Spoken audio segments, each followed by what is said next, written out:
Yeah, and here, 22nd September 2023.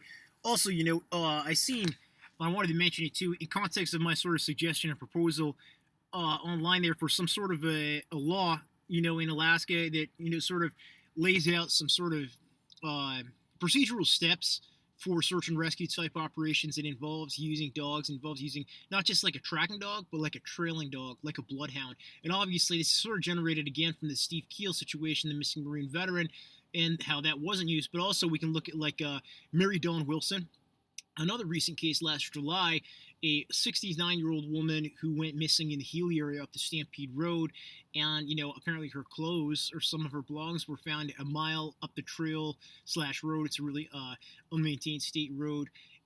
From where her car was allegedly stuck in the mud, but the whole thing has a lot of question marks on it in terms of that story in and of itself, because I don't know if there's any witness who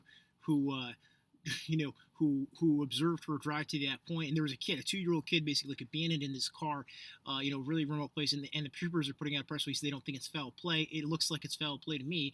You know what I mean? Her clothes are up there, and the car's stuck in the mud. And if someone else, and there's so much traffic out there in the summer, is what someone else said. You know what I mean? Then I can't imagine that thing was sitting there with a kid in it for 2 days. In July, there's tourists and stuff up there. So the trooper's story, in that case, doesn't make sense, and I don't know what they have for other information, but and the fact that they don't consider it's foul play also doesn't make sense. So what I'm pointing out is that there's not just the Steve Keel case where this type of some legislation put in place that lines out some procedural steps and tries to make it so that we have less missing person cases in Alaska, because that is a epidemic. It's a trend and a pattern. And Steve Keel is just one of many. And I'm pointing out this other cases to sort of show that.